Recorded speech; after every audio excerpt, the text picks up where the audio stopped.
Москва открыто провоцирует страну НАТО вступить в войну. Зачем Кремлю большая заварушка? Почему Путин уже сейчас стремится вовлечь в войну весь континент? Наконец-то это случилось. Вашингтон перешел в наступление. Мы все думали, решится ли Трамп, и он решился. Масштабное увольнение госслужащих. Когда начнется кампания по зачистке? Кто попадет под сокращение и куда отправят тех, кто будет не нужен государственной машине? Слежка выходит на новый уровень. Твой смартфон больше не твой смартфон. Как Кремль устанавливает инфокупол над гражданами и как не попасть под тотальный контроль. Главные новости субботнего вечера 12 июля. И многое другое. Самые важные и срочные новости, эксклюзивные подробности. Вы смотрите информационный выпуск «Нехта». Оперативно о событиях в России, Беларуси, Украине и мире. Раньше и понятнее других. Все, что нужно знать сегодня. Россия провоцирует Польшу, нанося удары все ближе к украинско-польской границе. Обстрелы западных регионов Украины заставляют авиацию союзников подниматься в воздух. Ночь на 12 июля Львов провел под гулом сирены и грохотом взрывов. Российские ударные дроны атаковали западные области Украины. И на этот раз под удар попал именно центр Львова. Зафиксировано прямое попадание в жилые двухэтажный дом и многоэтажку. По данным главы Львовской областной военной администрации Максима Козицкого, силы ПВО отрабатывали цели в разных районах области, но часть дронов прорвались и ударили точно в городскую застройку. Это одна из самых жестких атак на Львов за все время войны. Город, который долгое время считался относительным тылом, снова оказался под прицелом. Никаких военных объектов, только жилые дома, детский сад и мирные улицы. К тому же утром 12 июля россияне атаковали Черновицкую область. Погибли 4 человека. Все пострадали от падения обломков сбитых целей. Кроме Харькова и Киева, минувшей ночью РФ обстреляла еще и Луцк.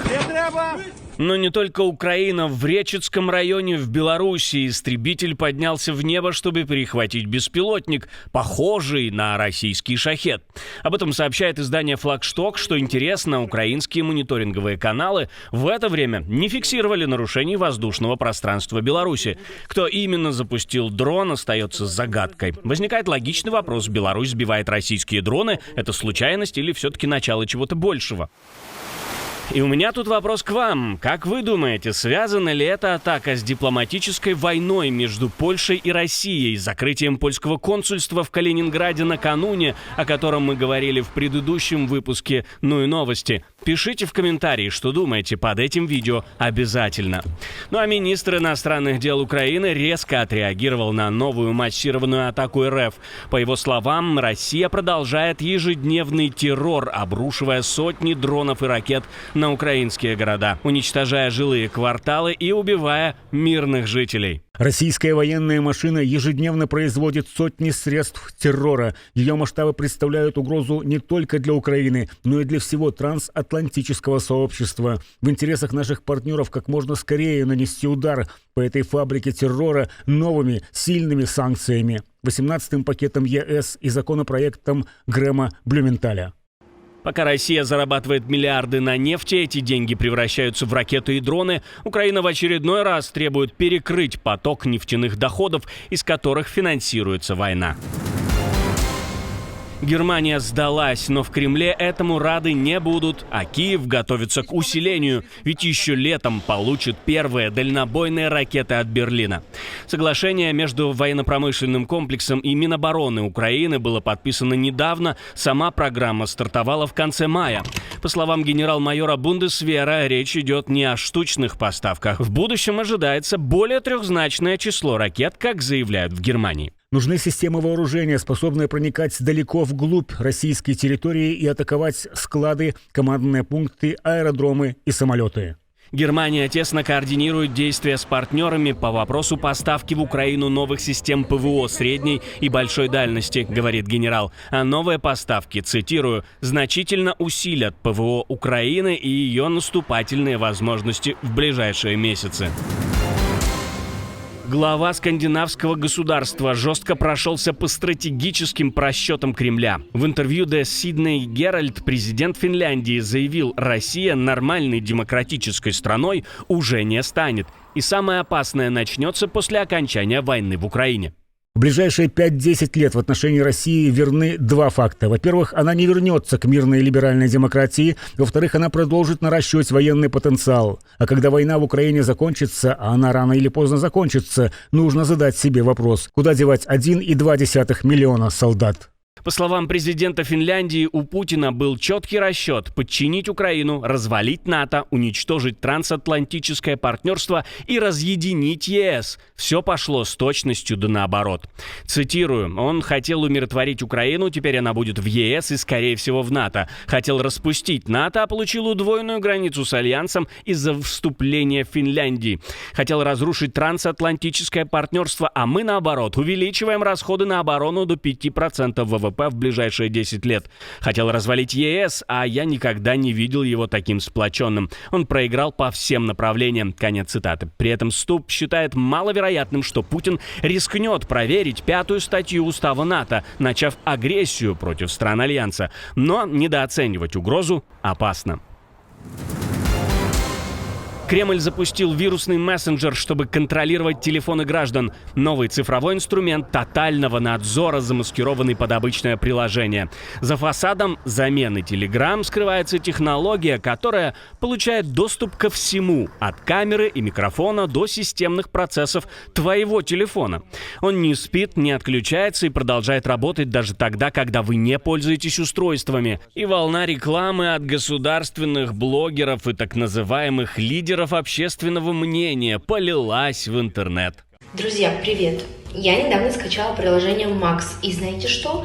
Я просто офигела с того, что это приложение ловит даже на парковке. Я 2 часа проболтала по телефону без остановки, и связь ни разу не прервалась. По результатам тестов, мессенджер Max встраивается в глубину операционной системы с помощью соответствующих файлов. Это не уровень обычного мессенджера, это попытка присосаться к системному ядру. Телефон остается в состоянии wake lock, то есть никогда не уходит в режим сна. Устройство постоянно активно и под контролем, угадайте кого. Все данные, чаты, местоположение, характеристики устройства, список контактов отправляются напрямую на серверы ВК. Проверка АПК через вирус Total вызывает срабатывание всех сигналов тревоги. Все это происходит на фоне давления на Telegram и WhatsApp. Max появляется как официальный мессенджер в момент, когда альтернатива либо отключается, либо блокируется. Россия строит собственный информационный кокон, инфокупол, где все, что ты читаешь и пишешь, может быть под контролем. Не потому, что ты преступник, а потому, что теперь можно. Категорически не рекомендуем его устанавливать, даже на пробу, даже просто посмотреть. Max — это не общение, это наблюдение. И вы не пользователь, вы источник данных. Готовы быть частью этого?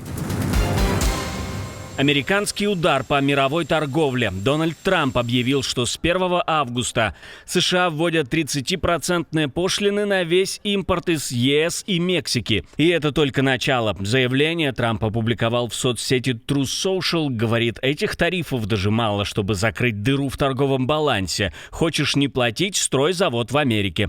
Простой и жесткий сигнал европейскому бизнесу. У нас были годы на то, чтобы обсудить наши торговые отношения с Европейским Союзом, и мы пришли к выводу, что должны уйти от этих долгосрочных, масштабных и постоянных торговых дефицитов, вызванных вашими тарифами, нетарифными мерами и торговыми барьерами. К сожалению, наши отношения были далеко не взаимовыгодными. Но и это еще не все. За несколько дней до этого он уже пообещал удар по Канаде, 35% пошлин на их экспорт, а для всех остальных партнеров от 15 до 20. В Брюсселе началась паника. Урсула фон дер Ляйен срочно на связи с Вашингтоном. Переговоры идут круглосуточно. Германия грозится контрмерами. Министр финансов прямо сказал, ЕС готов бить в ответ. Дональд Трамп объявил о беспрецедентных санкциях против президента. Дружбе конец? США нанесли удар по руководству Кубы. Мигель Диас-Канель и силовики под жесткими санкциями за подавление протестов. Впервые под такие ограничения попадает сам лидер страны. Вместе с Диасом-Канелем санкции коснулись министров обороны и внутренних дел, которые, по мнению США, сыграли ключевую роль в репрессиях против мирных демонстрантов.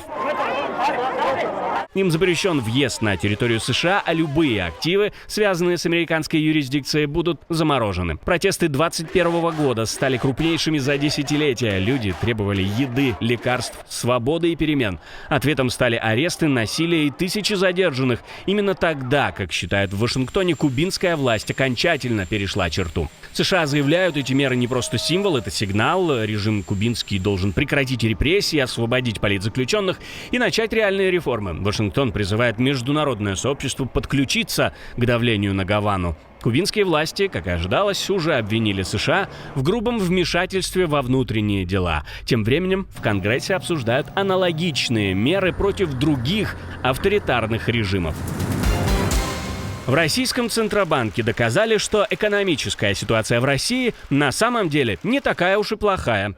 Все дело просто в том, что нужно было подобрать удачный пример. И вот замглавы главного финансового учреждения все детально описал. Ситуация в Вархаммере 40 тысяч, тот кризис, который там существует, он намного более тяжелый, чем та ситуация, которую мы имеем сегодня. И поэтому, это вообще несравнимые вещи, и слава тебе, Господи, в Вархаммере 40 тысяч не обсуждаются вопросы финансового регулирования, развития финрынков и денежно-кредитной политики. Warhammer 40 тысяч — это компьютерная игра о фантастической космической вселенной. Да, довольно популярная, видимо, и в российских банках тоже. А ситуацию в войне, видимо, Генштаб РФ оценивает по Counter-Strike. Крупная зачистка дипломатического корпуса. По официальным данным, под сокращение уже попали 1107 представителей гражданской службы и 246 сотрудников внутренней службы. Но это только начало. Администрация Дональда Трампа уволила более 1300 сотрудников Государственного департамента в рамках масштабной реформы внешнеполитического ведомства. Общая численность сокращений может достигнуть 3000 человек.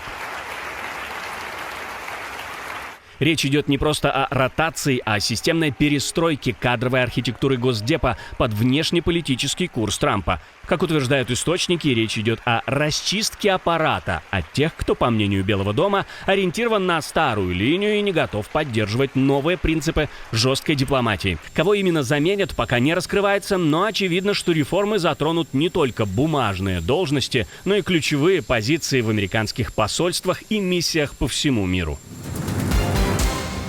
Отдельное спасибо, что досмотрели до конца. Спасибо за ваше доверие. Жду развернутых комментариев, лайков и репостов. Это важно, чтобы нас становилось больше. На этом пока все. До новых встреч и хороших вам новостей.